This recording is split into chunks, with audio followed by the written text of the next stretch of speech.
Halo guys, ketemu lagi bersama gue Bujang di channel kesayangan kalian, Bujang Tutorial Segalanya.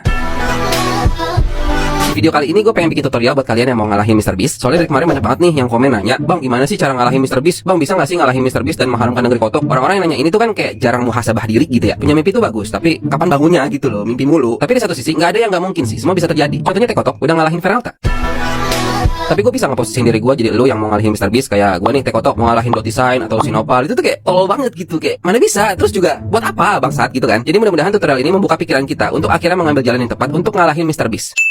MrBeast itu seorang content creator yang fokusnya sebenarnya ada di YouTube. Nah, kalau kita lihat sama-sama nih ya, maaf nih, bukan pengen bikin ngedown, cuma lagi ngebanjirin fakta aja. Subscriber dia 300 juta bangsat. Terus fakta selanjutnya adalah total manusia di negeri kotok itu nggak nyampe segitu bangsat. Ini mah maaf ini mah ya. Kalau lu masih mau ngalahin MrBeast, pura-pura bego aja YouTube-nya nggak ada. Terus sepik-sepik ngalahin TikTok-nya aja. Karena udah nggak ada cara lain, bre. Masa manusia di negeri kotok kita suruh beranak semua yang banyak, terus kita suruh subscribe, terus orang di luar negeri biar pada mati dulu gitu. Jadi subscriber MrBeast turun, nggak bisa kan. TikTok-nya kan masih 1 juta tuh. Nah, masih bisa tuh, masih ada jalan. Kadang emang kita kalau mau meraih sesuatu tuh harus pura-pura bego dulu sih emang. Untuk sekedar mendapatkan sugesti kepercayaan diri. Walaupun sebenarnya tahu diri itu lebih baik gitu.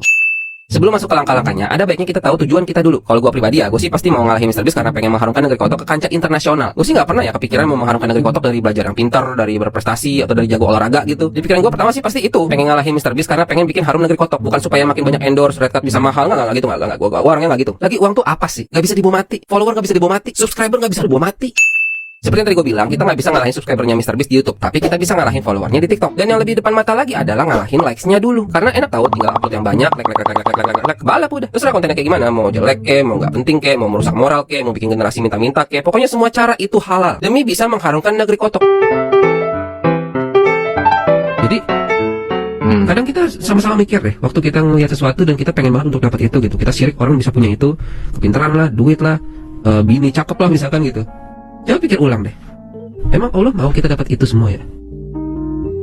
Gue gak bilang gak mungkin, bisa jadi Allah pengen kita punya itu, punya rumah gede misalkan.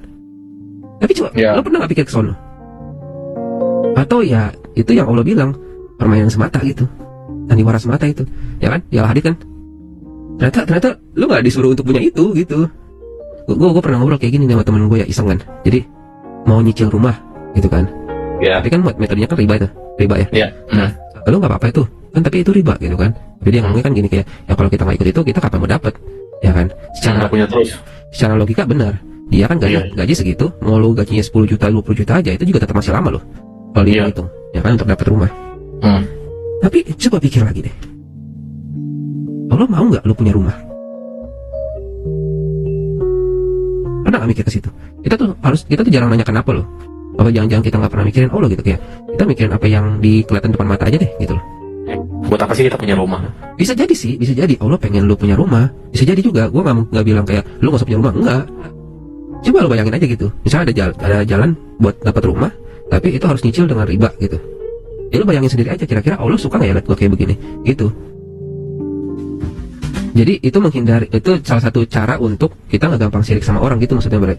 Kayak misalkan si dia tadi kan sombong banget tuh, ya kan, kayak punya usaha ini itu gitu kan. Kita sirik banget, kita juga pengen gitu bisa kayak dia, bisa ke dia. Akhirnya tuh fokus kita itu dia, bukan apa yang Allah mau gitu loh. Allah mau mungkin lo sukses, lo berjaya, lo duit banyak, mungkin mau. Tapi fokusnya itu Allah, bukan dia gitu. Kebanyakan kita nonton flexing, kebanyakan kita tahu teman kita yang sombongnya toksik kayak begini, akhirnya begitu. Anjir, gue ceramah bangsat. Deep talk banget, Pak. Gue dengerin.